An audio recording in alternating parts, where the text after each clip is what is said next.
Kripasanam Marian ഉടമ്പടി ധ്യാനത്തിലേക്ക് നമ്മൾ ഭക്തിപൂർവ്വം പ്രവേശിക്കുകയാണ്.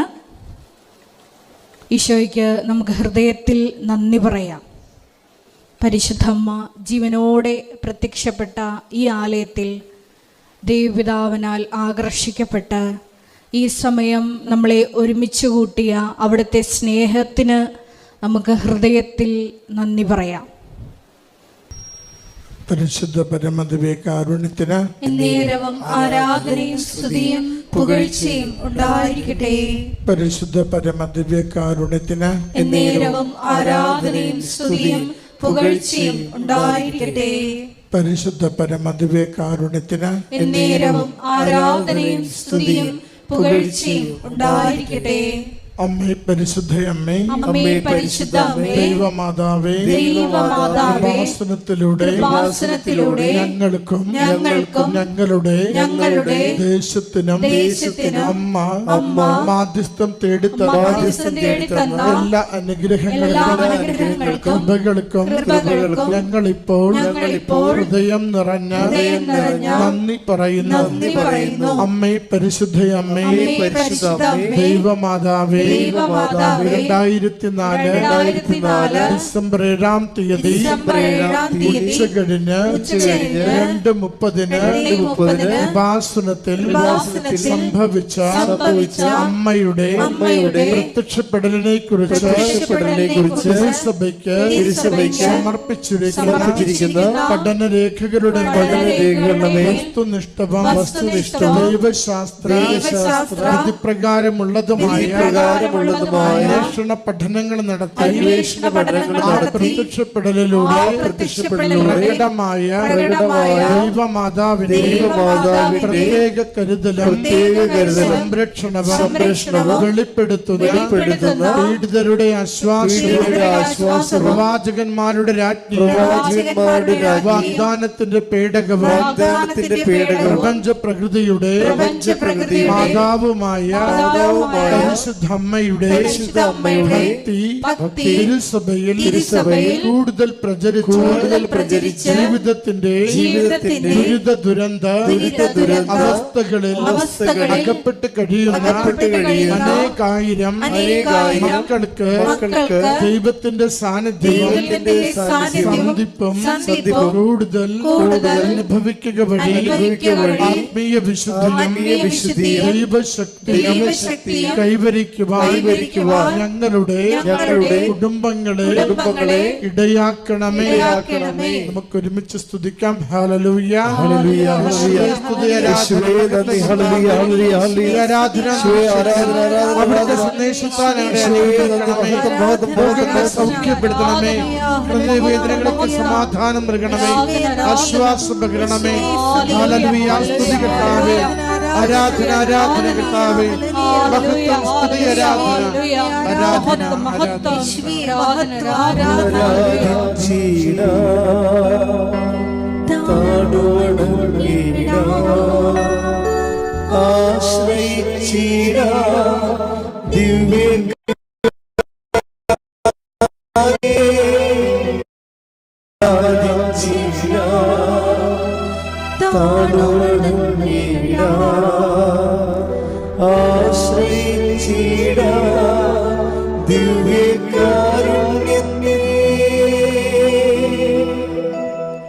പരിശുദ്ധ പരമദിവ്യകാരുണ്യത്തിന് ആരാധനയും സ്തുതിയും പുകഴ്ചയും ഉണ്ടായിരിക്കട്ടെ. പരിശുദ്ധ പരമദിവ്യകാരുണ്യത്തിന് ആരാധനയും സ്തുതിയും പുകഴ്ചയും ഉണ്ടായിരിക്കട്ടെ. പരിശുദ്ധ പരമദിവ്യകാരുണ്യത്തിന് ആരാധനയും സ്തുതിയും പുകഴ്ചയും ഉണ്ടായിരിക്കട്ടെ.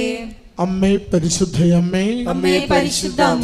ലോകങ്ങളുടെ രാജ്ഞിയായ അങ്ങയ്ക്ക് ഭൗമ സംരക്ഷണത്തിനായി പ്രപഞ്ച പ്രകൃതിയെ തിരുസഭ പ്രതിഷ്ഠിക്കുവാൻ ഈ പ്രത്യക്ഷീകരണം വഴി ഇടയാക്കണമേ. പരിശുദ്ധമ്മേ, ജപമാല മാതാവേ, സകല കൃപാസനം പ്രാർത്ഥനകളോടും ചേർത്ത് ഞങ്ങളിപ്പോൾ പ്രാർത്ഥിക്കുന്ന ഈ സമൂഹത്തിന്റെ പ്രത്യേക നിയോഗവും നമ്മുടെ എല്ലാ അപേക്ഷകളെയും ആവശ്യങ്ങളെയും കൃപാസന മാതാവിന്റെ സംരക്ഷണയിൽ ഈശോനാഥന് സമർപ്പിക്കാം.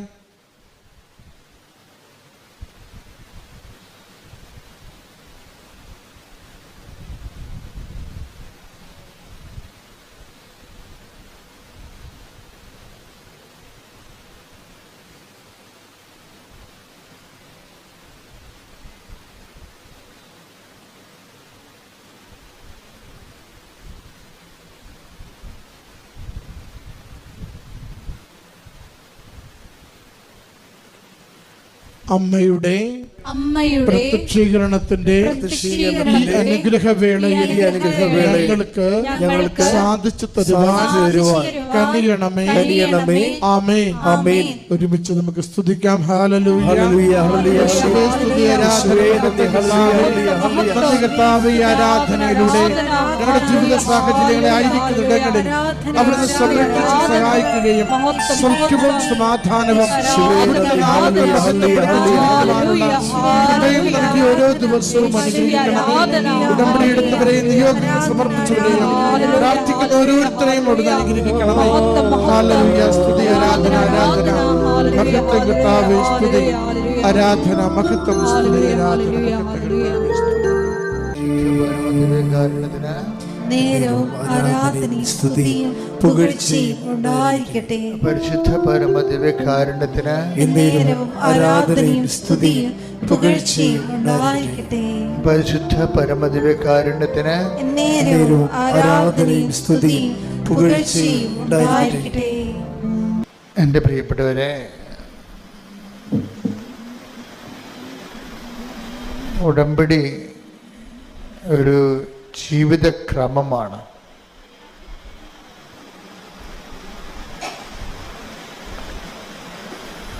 പലപ്പോഴും ഉടമ്പടിയുടെ ഓരോ ദിവസങ്ങളും ഈ സാക്ഷ്യത്തിൻ്റെ അൾത്താരയിൽ നിൽക്കുമ്പോൾ നമ്മളെ വല്ലാത്ത രീതിയിൽ സംഭ്രമിപ്പിക്കും.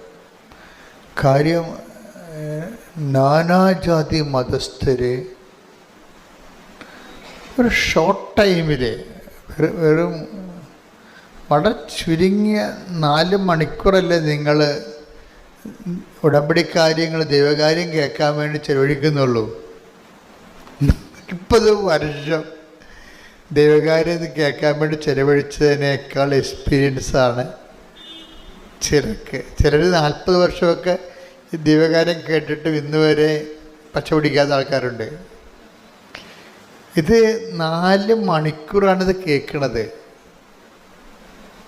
ദൈവകാര്യം കേൾക്കണത്. പക്ഷെ അവരതിൻ്റെ റൈറ്റ് ഇൻവെസ്റ്റ്മെൻറ്റ് നടത്തും. നമ്മൾ എന്ത് കേൾക്കുന്നു എന്നുള്ളതല്ല പ്രശ്നം. കേൾക്കുന്ന സമയങ്ങളിൽ തന്നെ നമ്മൾക്ക് അതിൻ്റെ സംശയങ്ങൾ ഓട്ടോമാറ്റിക്കായിട്ട് നിവാരണം ചെയ്യപ്പെടണം. ഈ ദൈവം നമ്മളെ പഠിപ്പിക്കുന്ന ഒരു രീതിയുണ്ട്.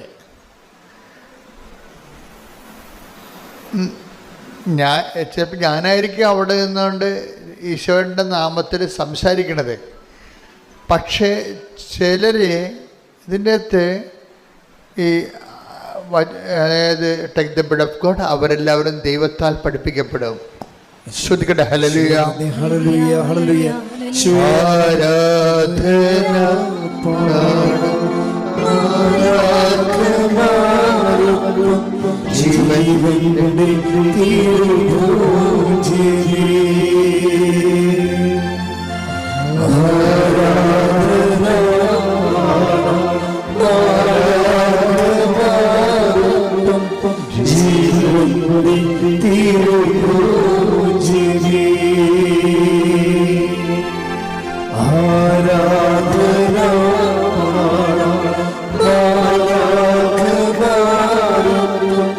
ജീവന്റെ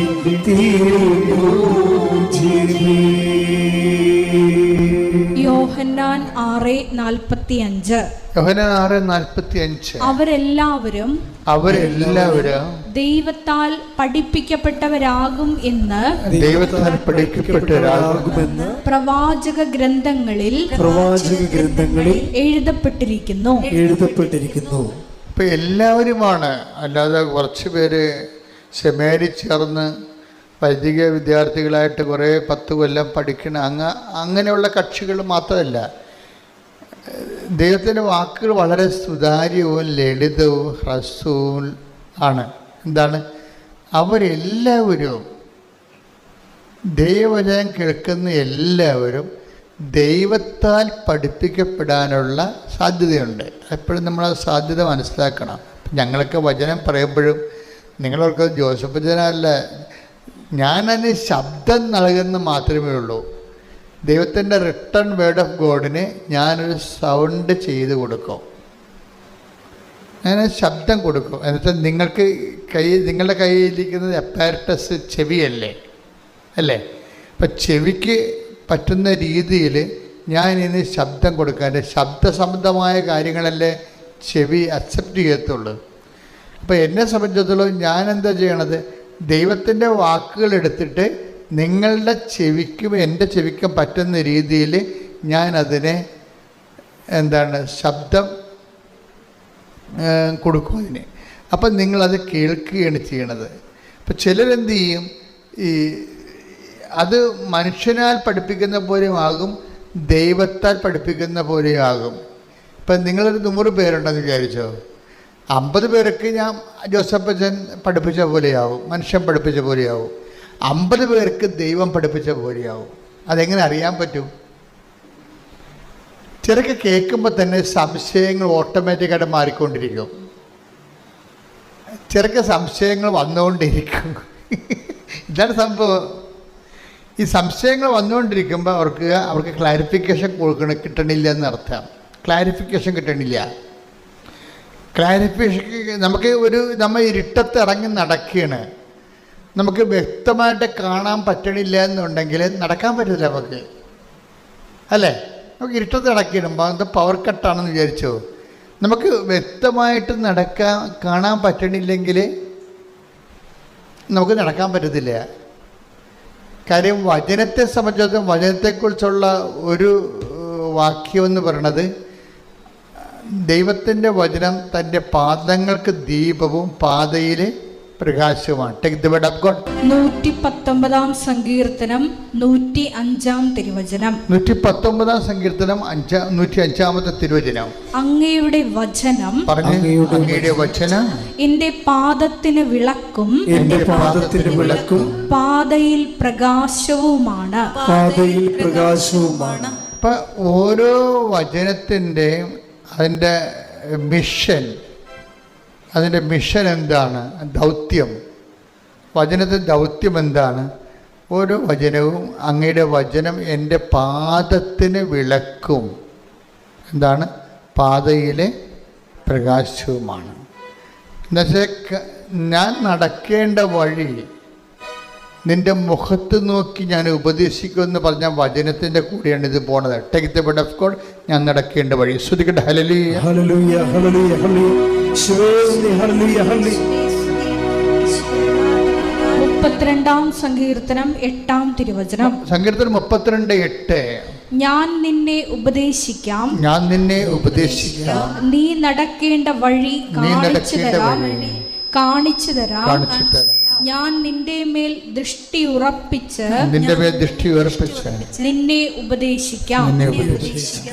ഇപ്പൊ എല്ലാ ഈച്ച് ആൻഡ് എവരി ഡിസിഷന്, തീരുമാനങ്ങൾക്കെല്ലാം കറസ്പോണ്ടിങ് ലൈറ്റ് ഓഫ് വേർഡ് ഉണ്ട്. പ്രകാശത്തിൻ്റെ വചനങ്ങളുണ്ട്. Light of the world, light of the word, പ്രകാശത്തിൻ്റെ വചനം. അതായത് ഓരോ വിഷയത്തിനും അതിനാവശ്യമായ ലൈറ്റ് കിട്ടണമെന്നുണ്ടെങ്കിൽ അതിൻ്റെ ആവശ്യമായ വചനം നമ്മൾ അറിഞ്ഞിരിക്കണം. ഉടമ്പടിയിലെ ഒരു പ്രധാനപ്പെട്ട എക്സസൈസ് എന്താണ്? അരമണിക്കൂർ വചനം വായിക്കുക. പിന്നെന്താണ്? ഉടമ്പടി ധ്യാനം എല്ലാ ദിവസവും കൂടുക. ഇപ്പം അഡീഷണലായിട്ട് വെച്ചിരിക്കണത് എന്താണ്? Daily bread. അല്ലാതെ ഉടമ്പടിയുടെ പരിസരങ്ങളെല്ലാം അറിയണമെന്നുണ്ടെങ്കിൽ, ഉടമ്പടി ആക്ടിവേറ്റ് ചെയ്യുന്ന പ്രിൻസിപ്പിൾസ് അറിയണമെന്നുണ്ടെങ്കിൽ ഉടമ്പടി വിഹിതമായ വചനങ്ങൾ അറിയണം നമ്മൾ. ഉടമ്പടി വിഹിതമായ വചനങ്ങളാണ് ഉടമ്പടി ജീവിതത്തിൻ്റെ വെളിച്ചമായിട്ട് വരണത്. നമ്മുടെ ഉടമ്പടി ജീവിത പാതയിൽ വെളിച്ചമായിട്ട് വരുന്നത് ഉടമ്പടി വിഹിതമായ വചനങ്ങളാണ്. അതുകൊണ്ടാണ് അരമണിക്കൂർ വചനം വായിക്കണമെന്ന് പറയുമ്പോൾ ഉടമ്പടി വചനമാണ് നമ്മൾ വായിക്കേണ്ടത്. കഴിഞ്ഞ ദിവസങ്ങളിൽ ഇവിടെ ഒരു കുഞ്ഞൊരു സാക്ഷ്യം പറഞ്ഞു. ഒരു കൊതമംഗലത്ത് ഒരു കൊച്ചുണ്ട്, അവൻ്റെ പേര് ഞാൻ പറഞ്ഞു. അവൻ സാക്ഷ്യം പറഞ്ഞ അവന് ബൈബിൾ അവരുടെ ജില്ലയിൽ ബൈബിൾ ജിസ്മോൻ്റെ സാക്ഷ്യം എന്ന് വെച്ച് കഴിഞ്ഞാൽ അവന് ബൈബിൾ ക്വിസാണ്. അവനെന്താ ചെയ്യണത്? അവൻ രാവിലെ എഴുന്നേറ്റിട്ട് ഡെയിലി ബ്രെഡ് കേൾക്കും, എന്നിട്ട് അതിൽ പറയുന്ന വചനങ്ങളെല്ലാം കുറിച്ച് വെക്കും. അത് മാത്രമാണ് അവൻ പഠിച്ചിരിക്കുന്നത്. 2 മാസത്തെ വചനങ്ങൾ ഗൃഹപാഠമായിട്ട് പഠിച്ചു. 102 വചനങ്ങൾ പഠിച്ചു. 302 വചനങ്ങൾ അവൻ പഠിച്ചു. അപ്പോൾ ഭയങ്കര സീരിയസ് ആയിട്ട് എടുക്കുന്ന ആൾക്കാരുണ്ട്. നിങ്ങൾക്ക് പലപ്പോഴും സംഭവിക്കുന്നത്, എനിക്ക് പലപ്പോഴും തോന്നിയിട്ടുള്ളത്, ഉടമ്പടി വളരെ ദൈവികമായ ഒരു സംവിധാനമാണ്. കാര്യം അത് എന്നെ ഞെട്ടിക്കണമെന്ന് പറയുന്നത്, ഞാനിപ്പോൾ അച്ഛനായിട്ട് 40 ഈ ശുശ്രൂഷ തുടങ്ങിയിട്ട് 10-39 കൊല്ലം ആയി, അപ്പം കഴിഞ്ഞു. പക്ഷേ ഇങ്ങനെ ജനങ്ങളെ അനുദിനം ഒരുമിച്ച് കൂട്ടുകയും നാനാജാതി മതസ്ഥരെ അവരുടെ വേദനകാലങ്ങളിലെ കർത്താവിൻ്റെ സ്നേഹത്തിലേക്കും പരിപാലനയിലേക്കും വിളിക്കുകയും ചെയ്യുന്ന ശുശ്രൂഷ ഞാൻ എൻ്റെ ജന്മത്തെ കണ്ടിട്ടില്ല. ഞാൻ ചരിത്രം നല്ലവണ്ണം പഠിക്കുന്ന ആളാണ്. ഓരോ ശുശ്രൂഷകളും എന്ന് തുടങ്ങി. ഇപ്പം നിത്യാരാധന ഇന്ന് 13-ാം നൂറ്റാണ്ടിലാണ് നിത്യാരാധന തുടങ്ങിയത്. 13-ാം നൂറ്റാണ്ട് 700 കൊല്ലമേ ഉള്ളൂ നിത്യാരാധന തുടങ്ങിയിട്ട്. കുരിശിൻ്റെ വഴി സഭയിലെ ശുശ്രൂഷയാണ്. അതിൻ്റെ തുടങ്ങിയിട്ട് 800 കൊല്ലമായി. 12-ാം നൂറ്റാണ്ടിൽ തുടങ്ങിയതാണ്. ജപമാല 16-ാം നൂറ്റാണ്ടിൽ തുടങ്ങിയതാണ്. പക്ഷെ ഇതെല്ലാം അനുവർത്തിക്കുന്നത് ആരാണ്? Those who are meant. അത് ആരാണ് ഇതോടെ മെൻറ്റ്? കാത്തലിക്സാണ് ശരിക്കും പറഞ്ഞത്. പക്ഷെ ഉടമ്പടി കാലം വന്നപ്പോഴാണ് ക്രിസ്ത്യൻസിന് മൊത്തം CSI, പെന്തക്കോസ്ത്, മാർത്തോമ, ഓർത്തഡോക്സ്, യാക്കോബ, കത്തോലിക്ക, ഇനി നോൺ ക്രിസ്ത്യൻസ് എല്ലാവർക്കും കൂടി ഒരുമിച്ച് കൂടാനും കണ്ണീരിൻ്റെ കാലത്ത് ദൈവത്തിൻ്റെ ആശ്വാസം പ്രാപിക്കാനുള്ള സംവിധാനമായിട്ട് ദൈവം തന്നാണ് ഉടമ്പടി. അതിപ്പോഴേ നമ്മൾ 16-ലാണ് ഇത് ആക്ടിവേറ്റ് ആകണത്. 16 തൊട്ട് ഇങ്ങോട്ട് 8 കൊല്ലത്തെ വളർച്ചയിൽ എന്തൊരു വളർച്ചയാണ് ജനങ്ങൾ, എന്തൊരു ദൈവാനുഭവമാണ് ജനതകൾ പ്രാപിച്ചത്. അന്ധകാരത്തിൽ ജീവിച്ചിരുന്ന ഒരു പ്രകാശം കണ്ടു എന്ന് പറഞ്ഞില്ലേ? Take the word of God. ശ്രുതികടെ ഹല്ലേലൂയ. മത്തായി 4:16. അന്ധകാരത്തിൽ സ്ഥിതി ചെയ്തിരുന്ന ജനങ്ങൾ വലിയ പ്രകാശം കണ്ടു. മരണത്തിന്റെ മേഖലയിലും നിഴലിലും വസിച്ചിരുന്നവർക്കായി ഒരു ദീപ്തി ഉദയം ചെയ്തു. അത് ഈശോനെ കുറിച്ചാണ് അത് പറയണത്. പക്ഷെ അതിൻ്റെ ഫലപ്രാപ്തി ഈശോൻ്റെ കാലത്ത് പോലും അതേസമയം തന്നെ വിജാതിയരും യഹൂദരുമൊക്കെ ഈശോയെ സ്വീകരിക്കുന്നതിന് ഭയങ്കരമായ തടസ്സങ്ങളുണ്ടായിരുന്നു. സഭയിൽ വിവാദങ്ങളായ പഠനങ്ങളൊക്കെ ഉണ്ടായത് അതുകൊണ്ടാണ്. ചില യഹൂദന്മാരായിട്ടുള്ള ആൾക്കാർ ക്രിസ്ത്യാനിലേക്ക് വന്നപ്പോൾ ഈ ക്രിസ്ത്യാനിസായിട്ടുള്ള പത്തോസിനെപ്പോലുള്ളവർ പറഞ്ഞു, നിങ്ങൾ ആദ്യം ഈ വിജാതിയരായിട്ടുള്ള ആൾക്കാർ ക്രിസ്ത്യാനിലേക്ക് വന്നപ്പോൾ പത്തോസ് ആദ്യം പറഞ്ഞു, നിങ്ങൾ ആദ്യം യഹൂദരാകണം, പിന്നെ നിങ്ങൾ സർക്കംസിഷനൊക്കെ ചെയ്യണം, ഛേദനാചാരം ചെയ്യണം, എന്നിട്ട് ക്രിസ്ത്യനായിട്ട് ബാപ്റ്റിസ്റ്റ് ചെയ്യാൻ പറ്റത്തുള്ളൂ എന്നൊക്കെ സങ്കീർണങ്ങളായ പഠനങ്ങളൊക്കെ വന്ന് അതിനോട് ബന്ധപ്പെട്ട് ഇതുപോലെ കാഴ്ചപ്പാടുകളുടെ വിഷയമങ്ങൾ കാരണം ഒത്തിരി ആര്യനിസം അങ്ങനെയൊക്കെ കുറേ അധികം പാഷാണ്ഡതകളും സിസ്റ്റമുകളൊക്കെ സഭയിലുണ്ടായി. പിന്നെ സഭയുടെ കുറേ പണി തന്നെ ഇതിന് മറുപടി പറഞ്ഞ് നടക്കുന്നതായിരുന്നു. കുറേ നൂറ്റാണ്ടുകൾ തന്നെ അങ്ങനെ പോയിട്ടുണ്ട്. പക്ഷേ ഉടമ്പടിയെ സംബന്ധിച്ചിടത്തോളം അങ്ങനെ ഒരു വിവാദമില്ല. എന്താണ്? സിമ്പിളാണ്, എല്ലാവർക്കും സിമ്പിളാണ്. ഫസ്റ്റ് ഫ്രഷ് കമേഴ്സിന് വരെ എന്താണ്, വേറെ ഒന്നുമില്ല, അവൻ പറയണ പോലെ ചെയ്യുക, അത്രയേ ഉള്ളൂ. വീഞ്ഞില്ല, വെള്ളമില്ല, ജോലിയില്ല, ജീവിതമില്ല എന്നൊക്കെ പറയുമ്പോൾ ആർക്ക് വേണമെങ്കിലും ജീവിതം തിരിച്ചു പിടിക്കാം. എത്ര സാമ്പത്തികമായ ബാധ്യതകൾ കിടന്നവരും രോഗമൂർച്ഛയിൽ കിടക്കുന്നവർക്കും ആരോഗ്യത്തേക്ക് തിരിച്ചു വരാം. സിമ്പിളായിട്ടൊരു കാര്യം ചെയ്താൽ മതി. എന്താണ്? സുവിശേഷവിഹിതമായി ജീവിതം പുനഃക്രമീകരിക്കണം. നിങ്ങൾ നിങ്ങളുടെ മതത്തിൽ തുടരുകയോ അല്ലെങ്കിൽ നിങ്ങളുടെ സംസ്കാരം തുടരുകയോ അതൊന്നും ഉടമ്പടി അവിടെ ഒന്നും ആരെയും ഡിസ്റ്റർബ് ചെയ്യത്തില്ല. നിങ്ങളോട് എന്താ പറയണത്? നിങ്ങൾ ക്രിസ്തുവിൻ്റെ ഈ ഉടമ്പടിയിലാണ് നിങ്ങൾ ആശ്രയിക്കുന്നുണ്ടെങ്കിൽ അതിൻ്റെ അവലംബം എന്ന് പറയുന്നത് ക്രിസ്തുവിൻ്റെ വചനങ്ങളാണ്. അത്രേ ഉള്ളൂ, സിമ്പിളാണ്. ഉടമ്പടിയിലാണ് നിങ്ങൾ ആശ്രയിക്കണമെന്നുണ്ടെങ്കിൽ അതിൻ്റെ അവലംബങ്ങൾ ക്രിസ്തുവിൻ്റെ വചനങ്ങളാണ്. അത് അനുസരിച്ച് ചെയ്യുമ്പോൾ പിന്നെ എല്ലാം ദൈവത്തിൻ്റെ വാഗ്ദാന പ്രകാരമാണ് നടക്കുന്നത്, അല്ലാതെ സഭയുടെ പഠനങ്ങളനുസരിച്ചല്ല. അതായത് വ്യത്യാസം അതാണ്. അതുകൊണ്ടാണ് ഞാൻ നോൺ ക്രിസ്ത്യൻസിനെ ഡിസ്റ്റർബ് ചെയ്യാത്തതിൻ്റെ കാരണം. നിങ്ങൾക്കുണ്ടാകുന്ന ദൈവാനുഭവങ്ങൾ, ഇപ്പം ഞങ്ങൾക്ക് കാത്തലിക്സ് സഭയുടെ പഠനങ്ങൾക്കാണ് പ്രധാനം. ദൈവവചനം പോലെ പ്രാധാന്യമാണ് സഭയുടെ പഠനങ്ങൾക്കും. കാര്യം ഞങ്ങൾക്ക് അതിൻ്റെ ആ മേഖലയിൽ ഞങ്ങൾക്ക് കൂടുതൽ ബോധ്യങ്ങൾ തന്നിട്ടുണ്ട് സഭ. നിങ്ങളെ സംബന്ധിച്ചിടത്തോളം നിങ്ങൾ ഫ്രഷ് കമേഴ്സാണ് വരണത്. നിങ്ങളെ സംബന്ധിച്ചിടത്തോളം എന്താ സംഭവം? നിങ്ങളുടെ ആധാരങ്ങൾ എന്താണ്? വചനമാണ് നിങ്ങളുടെ ആധാരം. നിങ്ങളുടെ അവലംബം എന്താണ്? ആ വചനം അവൻ പറയണ പോലെ ചെയ്യുന്നതാണ്. അപ്പം നിങ്ങളുടെ റിസ്ക് തീർന്ന്, നിങ്ങൾക്ക് കടമാണ്, രോഗമാണ്, നിങ്ങളുടെ ജീവിതത്തിൽ സമാധാനമില്ല, നിങ്ങളതിൻ്റെ അകത്ത് ആശ്രയം വെച്ചിരിക്കുന്നത് ഉടമ്പടിയാണ്. ഉടമ്പടി അവലംബങ്ങളെന്ന് പറയുന്നത് കർത്താവിൻ്റെ വചനങ്ങളാണ്. അപ്പോൾ അതുകൊണ്ട് അവൻ പറയണ പോലെ ചെയ്തുകൊണ്ട് ദൈവസ്നേഹത്തോടെ മുന്നേറുന്നവരെ നിങ്ങൾക്കറിയാമല്ലോ. വാഗ്ദാനത്തിൻ്റെ ഏറ്റവും വലിയ വാഗ്ദാനത്തിൽ 100% അടിസ്ഥാനപ്പെടുത്തിയുള്ള ഒരുപക്ഷെ ഏക ആധ്യാത്മിക പരിചരണമാണ് ഈ ഉടമ്പടി. എന്താ കാര്യം? ഉടമ്പടി അവലംബപ്പെടുത്തിക്കുന്നത് അതിൻ്റെ അടിസ്ഥാനം എന്താണ്? ദൈവത്തിൻ്റെ വാഗ്ദാനമാണ്. വാഗ്ദാനം എന്തുമാത്രമുണ്ടെന്നാണ് വിചാരിക്കണത്? അതായത് 8850 വാഗ്ദാനങ്ങളുണ്ട്. ഈ വാഗ്ദാനങ്ങളിലാണ് ഉടമ്പടി വർക്ക് ചെയ്യണത്, അല്ലാതെ മറ്റ് പഠനങ്ങളിലല്ല.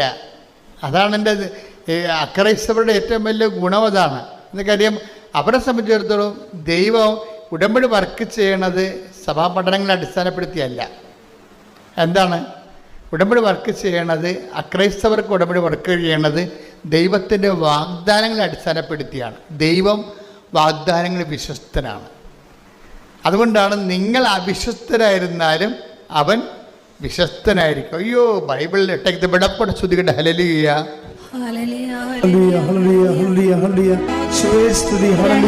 തിമോത്തിയോസ് 2:13 നാം അവിശ്വസ്തരായിരുന്നാലും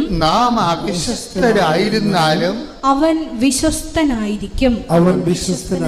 എന്തെന്നാൽ തന്നെ തന്നെ നിഷേധിക്കുക അവന് സാധ്യമല്ല. ഒരു ഭയങ്കര ഓപ്പൺ മാർക്കറ്റ് എന്ന് പറഞ്ഞ പോലെയാണ്. അതായത് ഇത് മൊണോപ്പൊളി ഇല്ല ഇതിൻ്റെ അകത്ത്. Open market. മറ്റത് റിസർവ്ഡ് ഇല്ല, ആർക്കെങ്കിലും വേണ്ടി റിസർവ് ചെയ്തിരിക്കണമല്ല. ഇപ്പം കൃപ റിസർവേഷനിലുള്ളതാണ്. പക്ഷേ ഉടമ്പടിയെ സംബന്ധിച്ചിടത്തോളം നിത്യരക്ഷയ്ക്ക് ആവശ്യമായ കൃപ കൗതാശികമായി റിസർവ്ഡാണ് നിത്യജീവനെ സംബന്ധിച്ചിടത്തോളം. പക്ഷേ അതിൻ്റെ തീരുമാനങ്ങളൊക്കെ അന്ത്യതീരുമാനങ്ങൾ എടുക്കുന്നത്, അക്രൈസ്തവരെക്കുറിച്ചുള്ള അന്ത്യതീരുമാനം എടുക്കുന്നത് ആരാണ്? ദൈവമാണ് തീരുമാനം എടുക്കുന്നത്. അതെവിടെ നിന്നാണ് ആ തീരുമാനം വരണത്? നിങ്ങളുടെ ആത്മാർത്ഥതയിലൂടെയാണ് തീരുമാനം കയറുന്നത്. നിങ്ങളുടെ ഓരോ വ്യക്തികളും ക്രിസ്തുവിനോട്, ഇപ്പം വിഷയബന്ധിയായിട്ട് നിങ്ങൾക്ക് ഉടമ്പടി എടുക്കാം, വ്യക്തിബന്ധിയായിട്ട് ഉടമ്പടി എടുക്കാം. ഞാൻ ആദ്യം പറഞ്ഞ ഭാഗങ്ങളെല്ലാം വിഷയബന്ധിയായിട്ട് ഉടമ്പടി എടുക്കുന്ന തുടക്കക്കാരെക്കുറിച്ചാണ് പറഞ്ഞിരിക്കുന്നത്. അക്രൈസ്തവരിൽ നിന്ന് വരുന്ന തുടക്കക്കാരില്ലേ, അവർ ചെയ്യണത് വിഷയബന്ധിയായിട്ടാണ് ഉടമ്പടി എടുക്കണം. അവർക്ക് IELTS പാസ്സാകണം, അവരുടെ വസ്തു വിൽക്കണം, കടങ്ങൾ മാറണം, വിഷയബന്ധിയാണ്. ഉടമ്പടിയുടെ ആദ്യ പ്രൈമറി ഭാഗങ്ങളെല്ലാം വിഷയബന്ധിയാണ്. ഉടമ്പടി കുറച്ചുകൂടി മച്ചുറായി കഴിയുമ്പോൾ, ഉടമ്പടി ജീവിതമാണല്ലോ, അത് വ്യക്തിബന്ധിയായിട്ട് മാറും. അത് ഓപ്ഷനിലാണ്. ഞങ്ങളാരും നിങ്ങളോട് വ്യക്തിബന്ധിയാകണമെന്ന് നിർബന്ധിക്കുകയോ നിർബന്ധപൂർവ്വം നിങ്ങളെ മതം മാറ്റുകയോ അങ്ങനെ വിഷയം വരെ ചെയ്തിട്ടുണ്ടോ? എന്നെ ഒരിക്കലും ചെയ്യത്തില്ല. അത് ദൈവം അവനവന് കൊടുക്കുന്ന കൃപയുടെ അടിസ്ഥാനത്തിലായിരിക്കും. അത് അവനവൻ ദൈവത്തോട് കാണിക്കുന്ന ആത്മാർത്ഥയുടെ അടിസ്ഥാനത്തിലായിരിക്കും. ചിലർ വസ്തുവിന് മാത്രം ദൈവത്തിൽ ആശ്രയിക്കും, ചിലർ വ്യക്തിക്ക് വേണ്ടി ദൈവത്തിൽ ആശ്രയിക്കും. അത് അവരുടെ വിഷയങ്ങളാണ്. ശ്രുതികട്ടെ ഹല്ലേലൂയ. ഹല്ലേലൂയ ഹല്ലേലൂയ ഹല്ലേലൂയ ഹല്ലേലൂയ. ആരാധന. ഹല്ലേലൂയ ഹല്ലേലൂയ. ശ്രീമരിയുടെ ഉടമ്പടിയെടുത്ത് പ്രാർത്ഥിക്കുന്ന നമുക്ക് എല്ലാവർക്കും വ്യക്തിപരമായിട്ട് ആത്മബന്ധം നീയുമായിട്ടുണ്ടാകുവാൻ ഈ ആരാധനയിലൂടെ പ്രത്യേകമായി ഞങ്ങളോട് കരുണ തോന്നണമേ.